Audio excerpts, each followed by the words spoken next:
Good morning, Nashville.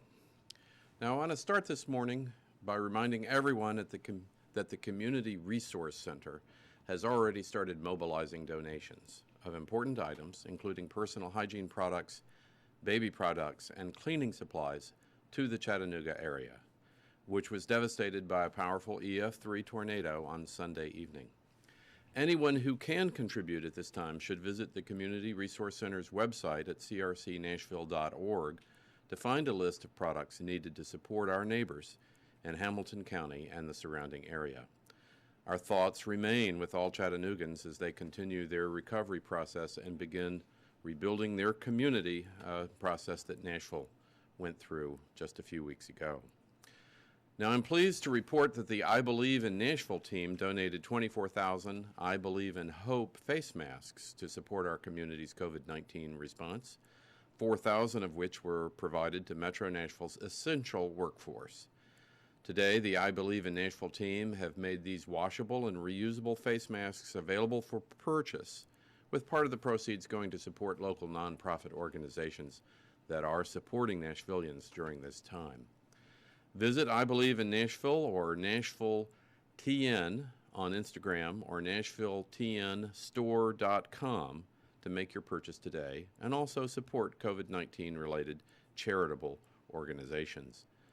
I'm grateful to Rich Egan, Tim Gurst, Brian Cronin, and Matt Wilson of the I Believe in Nashville team for both their past and ongoing contributions to our community, which includes a donation of more than $500,000 to the Community Foundation of Middle Tennessee, and The Store, a free grocery store founded by Brad and Kimberly Williams Paisley following the March 3rd tornado. Our hearts go out to everyone who has fallen ill with the coronavirus, and we extend our condolences to the family and friends of those who have died.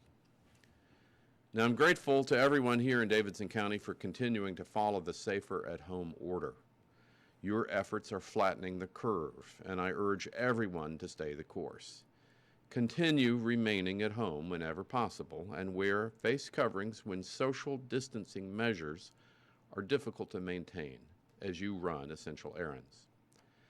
Now, this morning, I'd like to welcome Leslie Waller, an epidemiologist with the Metro Public Health Department, who is here with us to talk about contact tracing, which is the investigative process of identifying individuals with confirmed cases of COVID-19 and then determining who that individual recently interacted with in order to protect both individuals and the public health.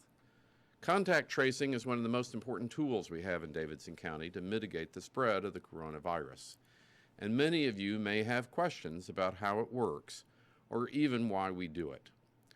We learn from contact tracing where we can improve our social distancing protocols. Contact tracing slows the spread of the virus by preventing a single case from becoming a cluster of cases. Effective contact tracing is essential to getting us back to work sooner. Now, Leslie is here to give an update on the Public Health Department's contact tracing efforts to date, how this department is scaling up their capabilities in this area, and how effective contact tracing will help us in our efforts to reopen and restart Nashville's economy. Now, I'm also grateful, as always, to Dr. James Hildreth, President and CEO of Meharry Medical College, for joining us again this morning to provide his wisdom and insight as an infectious disease expert into the coronavirus outbreak and our response, both as individuals and as a community. I continue to urge everyone to visit covid19.nashville.gov to contribute, as you are able, to the COVID-19 Response Fund, which has been created to help Nashvillians facing hardships during this time. You can also visit the website to learn how to obtain direct financial, food, mental health, and social service assistance. And I'll turn it over now to Dr. Alex Jahanger, Chair of the Metro Coronavirus Task Force.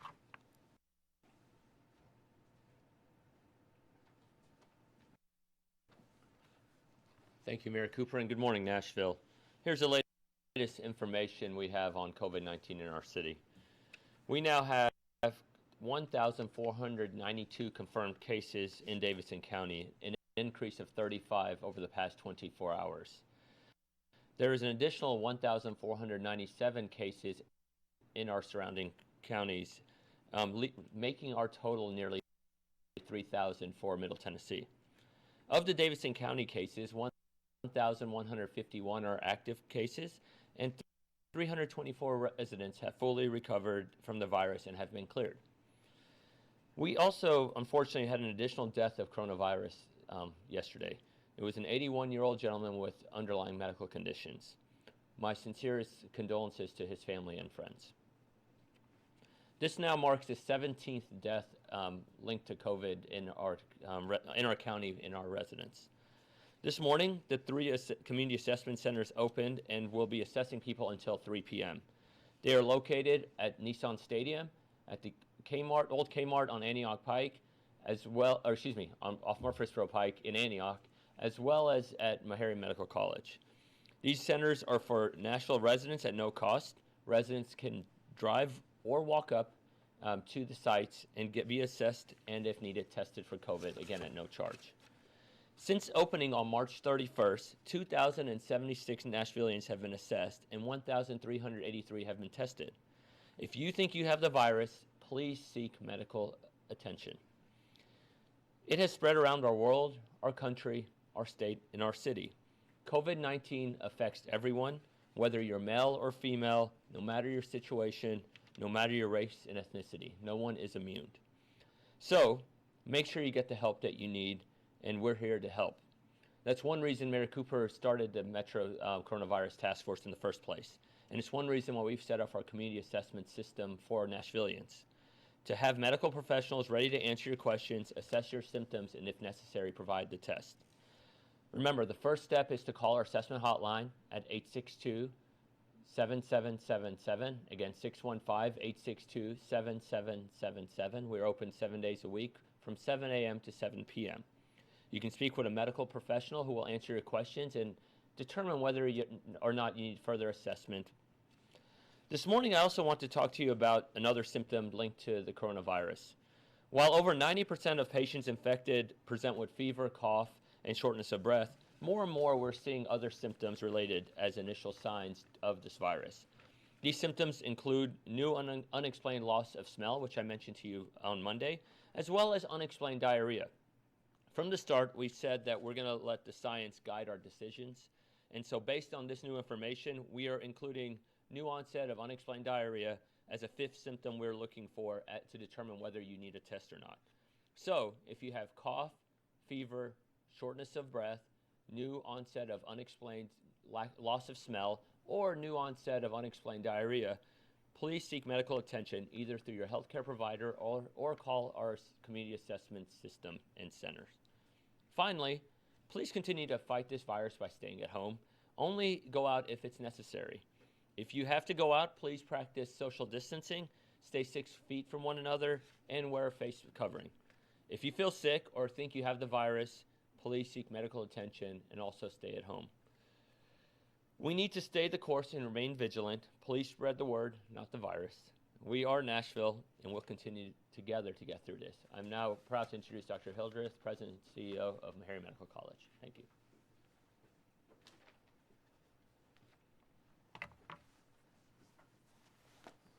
Good morning, Nashville. Recently, there's been a lot of attention given to COVID-19 antibody testing as being important in getting back to a new normal. There are a few things I'd like to share with you which are really important if we're going to make decisions based on using antibody tests. When we're infected with viruses, our immune system mobilizes to eliminate the viruses from our system. And there are 2 major strategies the immune system uses to accomplish this.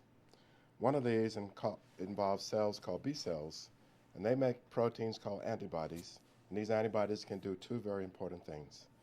They latch onto the surface of the viruses and tag them for disposal, and they're kind of like garbage collector cells called macrophages that come along. Anything with that tag gets ingested and destroyed. So that's one way the virus can be eliminated. The second way is sometimes these antibodies cover up the attachment proteins of viruses, and by doing that, they keep the virus from going into cells. They can neutralize or block the infection.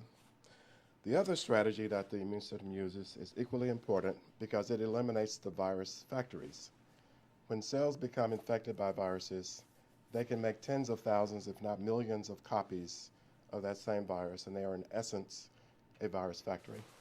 There's another cell type in our body called killer T cells, and they roam the body, scanning the surfaces of cells, and if they encounter a cell that's infected, they actually inject that cell with some poisons to kill that cell. So by doing these two strategies, the immune system accomplishes two things. It eliminates the existing viruses and destroys the cells that are making new viruses, and by doing so, it turns out that antibodies can have a very long half-life, as long as 3 weeks, and sometimes longer. So in a lot of folks, after the virus has been cleared, the antibodies can remain, and that's a way to test for infection. We can also measure the killer T cells, but that's much more expensive and much more complicated. So as a routine way of looking for infection, antibody tests are used because they're simple, inexpensive, and take a small amount of blood. And that is the purpose of the finger prick. That small amount of blood that you get in the finger prick is enough to do the antibody test. But some people are equating the presence of antibodies with being immune to the virus, and that would be a terrible mistake. We only need to look to another pandemic virus that we're still dealing with, HIV, for an example. Everyone infected by HIV makes an antibody response, but very few of those antibodies in very few individuals can actually neutralize the virus. There are other viruses, for example, where you don't want to have antibodies, like dengue virus. Antibodies against dengue virus can actually promote infection, not block it. So it would be a huge mistake for us to assume that the presence of antibodies can be equated with immunity. That's going to require some research and some science, and thankfully that's already happening. At Vanderbilt, at Harvard, Johns Hopkins, many other places, they are transfusing plasma from individuals who cleared the virus with the hopes that there will be antibodies present that can help fight off the virus.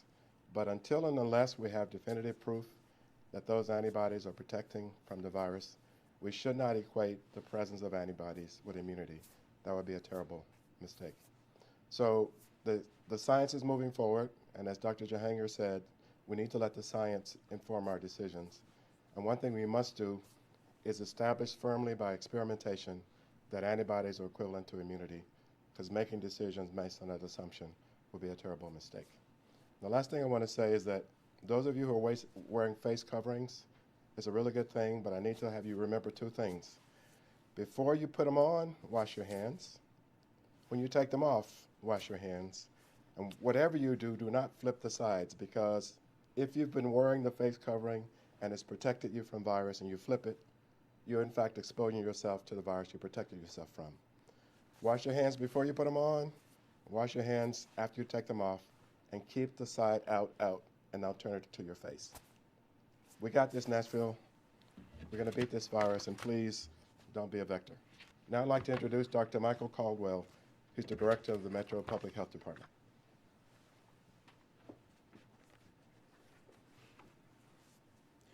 Thank you, Dr. Hildreth, and good morning. As the director of the Nashville Department of Public Health, I'm grateful to lead an organization of over 560 talented individuals who work every day for you to assure that Nashville is safe and healthy. Today, I introduce you to one of our key leaders, Ms. Leslie Waller, who received her master's in public health from Emory University. She is our Nashville Public Health Department's lead epidemiologist and has the responsibility for our COVID outbreak investigation and contact tracing activities. I remember and I thank all the members of our public health workforce, exemplified by Ms. Waller.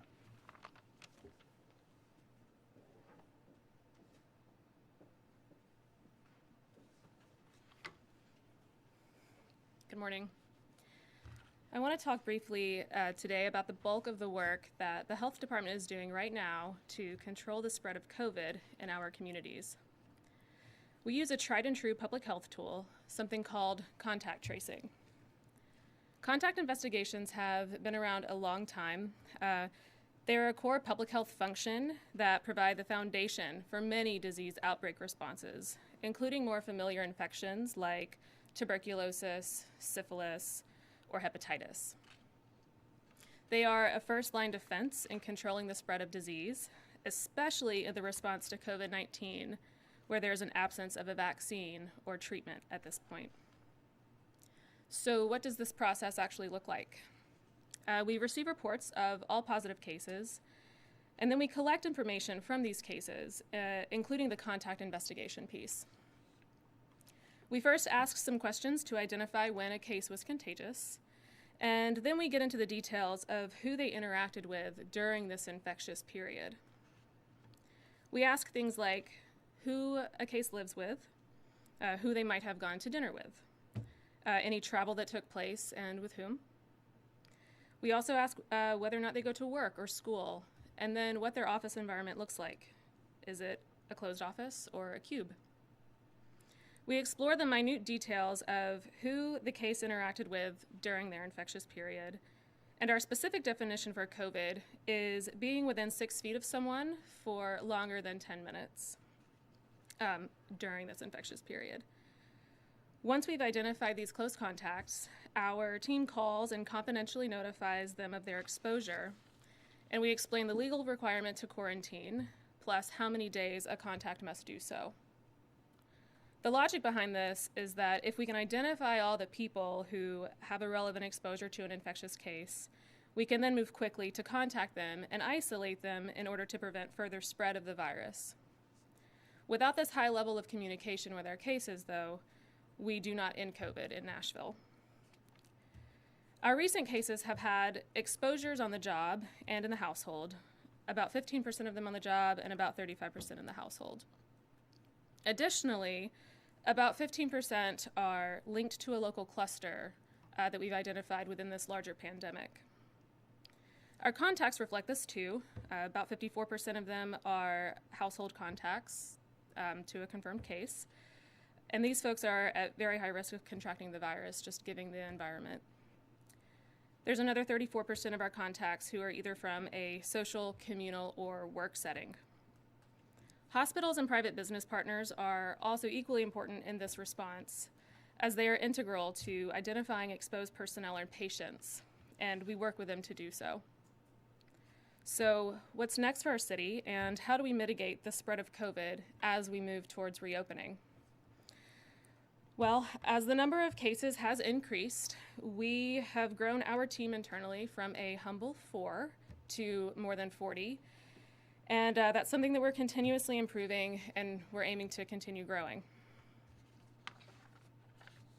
We need the public to also understand the role they will play in their own health, but also that of their neighbors. By this, I mean we need you to participate in contact tracing investigations if we call you or visit your home, because you are as much a part of this response as our health department staff. Without your active participation, the city will not be able to end COVID. We need businesses to have plans in place that allow them to quickly share necessary information with health department investigators. They should also consider a work exposure as not an if, but a when, and plan for that. Plans should include notifying the health department, and someone will get you in touch with our investigation team. All of these actions help us to quickly isolate those people who are potentially infectious, thus limiting the number of people to whom they eventually will spread the virus. We ask that you consider your contacts and know your exposures as a new way of civic engagement in these strange times. And if you're impacted, please fully participate with our investigators and our staff. Thank you.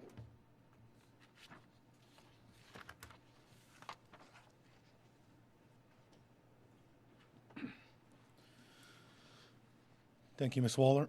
Thank you, Dr. Hildreth. We will now start the Q&A portion of today's briefing. I will announce your name from the podium, and you may proceed by asking your question over the air. We'll start with Sam Zern at WPLN. Sam, you're on the air. Good morning, y'all. So this is a question, obviously, about contact tracing. I'm curious as to how the contact tracing team is getting in touch with potentially essential workers and how they're handling, if somebody has to come into work. Are you calling employers beyond just, is it on the individual to communicate with their employers that they've been in contact, or is Metro calling employers for that information? Leslie Waller. Hi, Sam. In relation to essential workers, there are specific CDC guidelines for managing, notifying exposures in those essential workplaces, and we follow those guidelines. We do communicate directly with the place of work and work in tandem with them to identify any potential contacts there and get them into our monitoring system and go forward with the quarantine period for contacts.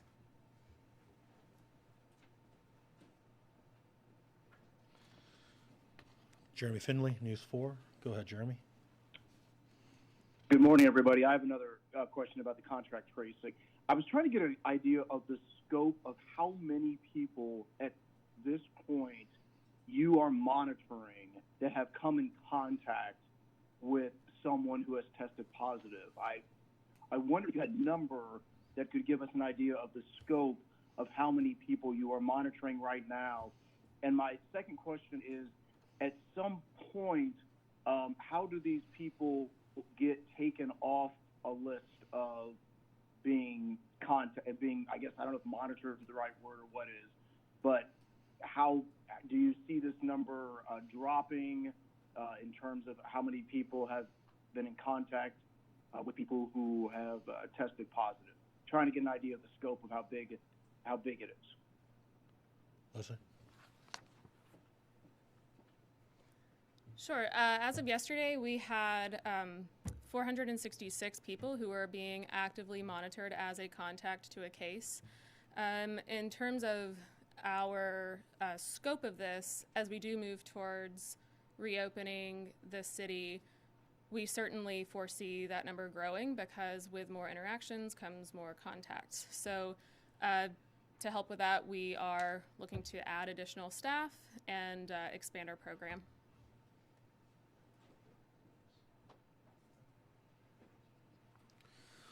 Julia Palazzo, WKRN. Good morning, everyone. Thank you so much for the update. Mayor Cooper, two questions for you.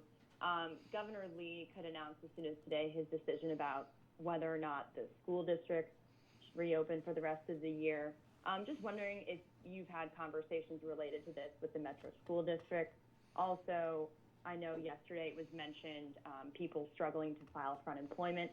Have you had that conversation with the state yet about fixing that problem for people in Davidson County? Thank you. Mayor Cooper. We haven't talked about school districts. That's obviously a source of concern. And then in terms of filing for unemployment, I think tomorrow's press conference is going to have more information there. As it was pointed out to me, the federal response does allow for unemployment claims even if you've not been filing a W-2. So there's an expanded unemployment claim benefit that is out there that I think is going to require some community communication and also in terms of how to get federal money. It is something the city is deeply exploring, is how it's a little bit confused, I will say at this point.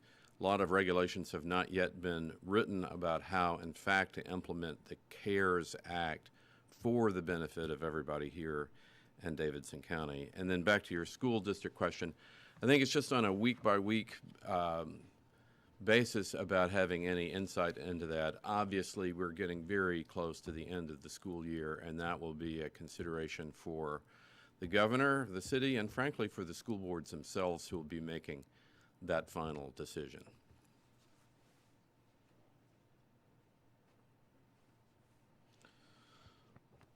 Tosin on News 4. Go ahead. Good morning. Thanks for taking my question. I have two questions. The first for Dr. Jahangir.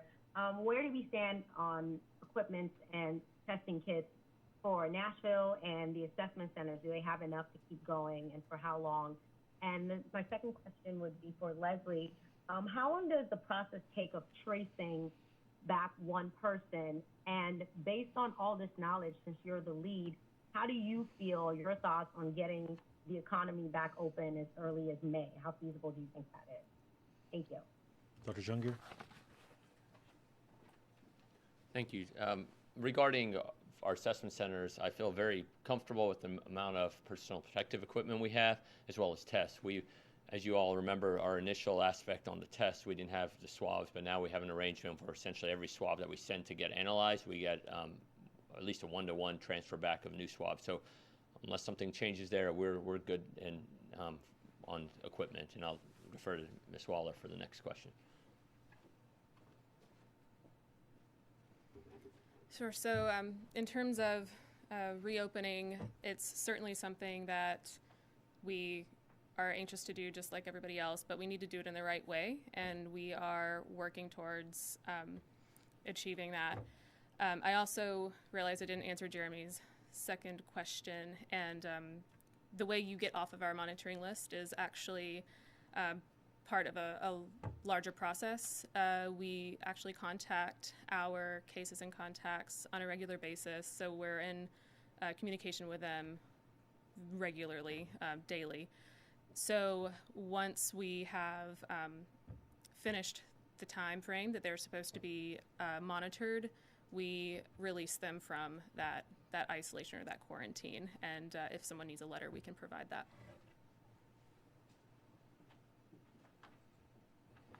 Harriet Wallace, Fox 17. Go ahead, Harriet. Hello, good morning, everyone.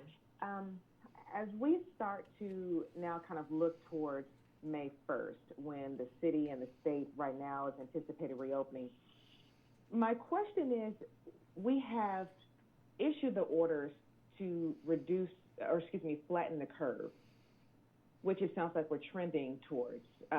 But come May 1st, that does not mean that the virus is gone.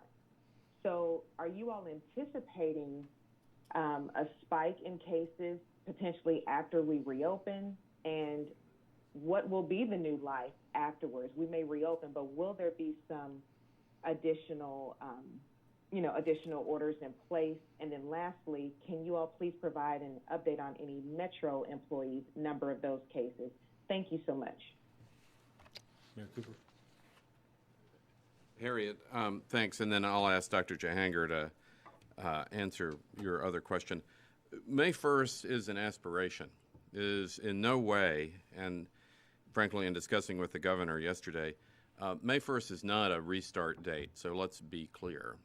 But at some point we are going to restart, and part of our discussion about contact tracing today is what do we need to be good at in order to restart. I think the state, certainly the city, everybody else is exploring what does a restart look like? What capabilities do we need to have in place? That's PPE, that's testing, that's contact tracing. Also, at what level of cases do we need to be at in order to begin a gentle reintroduction back into our economic life? So I wanted to come and talk about this and make sure that people realize that there's not a commitment to restart on May the 1st. There is a commitment to restart as soon as we can when it is appropriate and safe to do it without undoing all the hard work that has been done in the last month.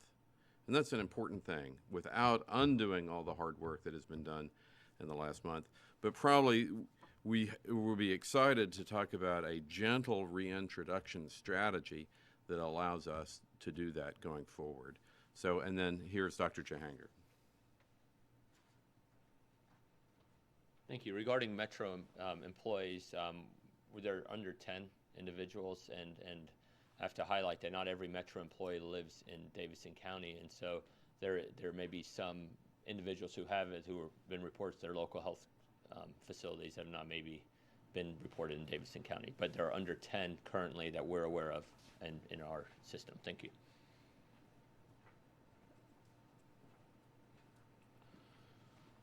Brett Kelman with the Tennessean. Hey everyone, this is a question particularly for Dr. Hildreth. I have been watching the daily growth of the virus based on numbers released by the state, and as I'm sure you've noticed, the percentage of growth in late March was significantly higher than it has been in April. I'm curious if Dr. Hildreth could speak a little bit to sort of the arc of the outbreak and how significant it is that daily growth rates have been cut to like 25%. of what they were. Thank you, Brett. Dr. Hildreth? I think that what we all have to realize is that the hard work we've done by staying home and doing all the things we've been asked to do, objectively it seems to be working because the rate of growth of new infections has flattened. But the truth is, without extensive testing, it's hard to answer your question definitively, but what seems to be happening is social distancing and all the other steps that we've taken as a community have had an impact on the virus. I need to remind people that there are 330 million plus people in the United States. Only 0.5% of those people have been infected, which means that the virus might be with us for a while because the level of herd immunity achieved by infecting 0.5% of the people is almost zero.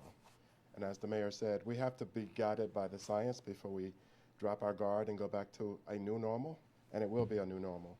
But I think the answer to your question is the steps that we've been asked to take, and apparently we're doing those things, has flattened the curve of growth of the virus, and we don't want to undo that by dropping our guard. But I think that's what the data is showing us.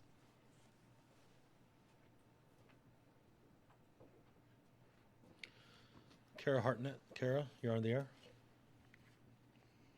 Thank you. I have a few questions for Ms. Waller.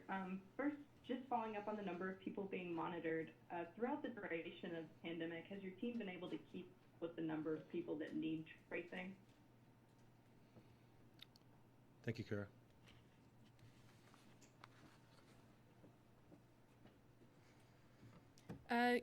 Yeah, overall our team has done a really good job of keeping up with the pace of adding new cases and contacts. I'm not going to lie, there have been a couple of days where that's been really difficult because we were a small team early on, but we have made a lot of gains in growing our staff, and fortunately the cases per day have slowed down. So, yeah. Our final question is from Ian Jong at the Tennessean. Ian?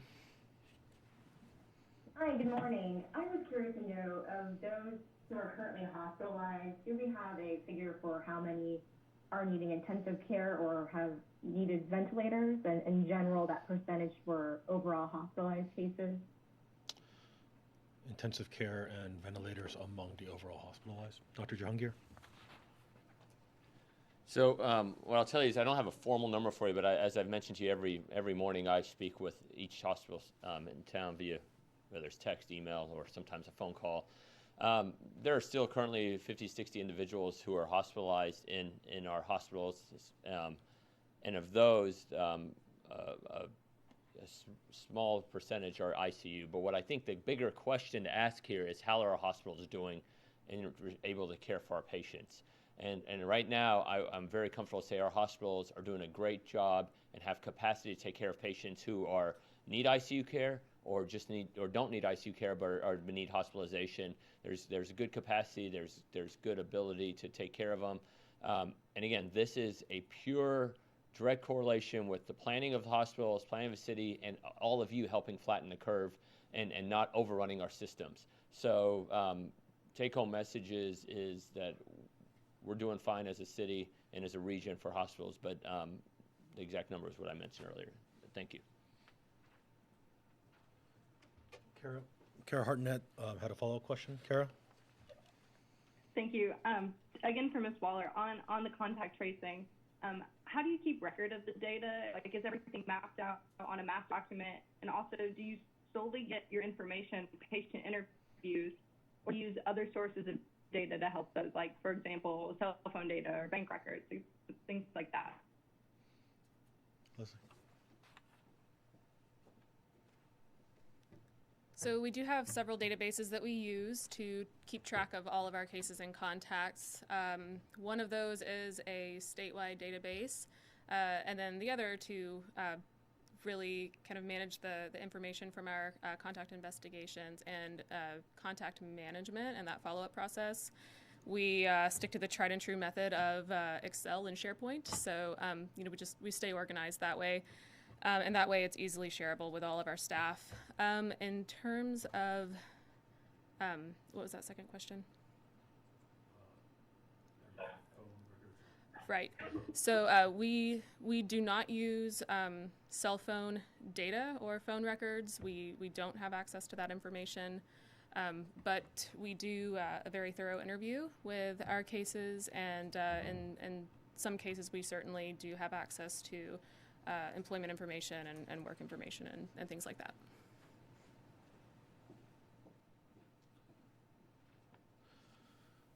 All right, everyone, you're watching the Daily Metro Task Force briefing right there. We're going to attempt to wrap this up. A lot of good information coming out of this meeting here today. First off, we heard about contact tracing that's being conducted here by the Metro Public Health Department.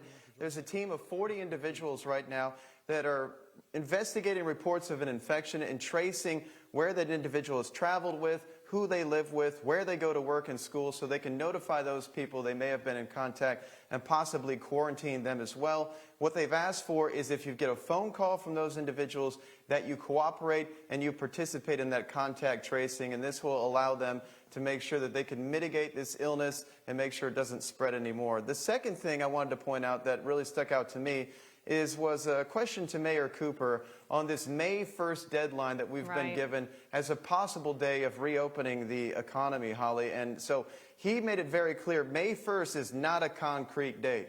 Even Dr. Hildreth said that this virus is going to be with us for a while, and they will begin to discuss the new normal. Yeah, he said May 1st is an aspiration. It is not a clear-cut restart date. Let's be clear. There's a commitment to restart as soon as we can, of course, without undoing all this work that's been done in the last month. He talked about a gentle reintroduction strategy.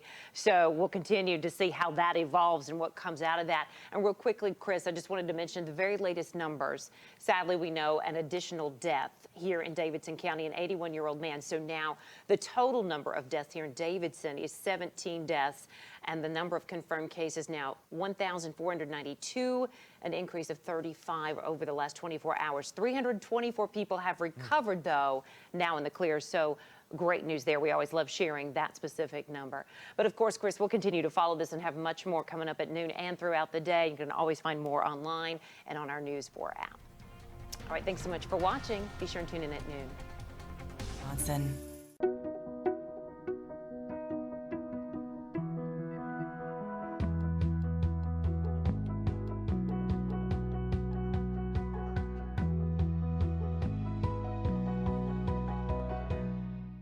What if people with type 1 diabetes had the power to manage their condition without finger sticks?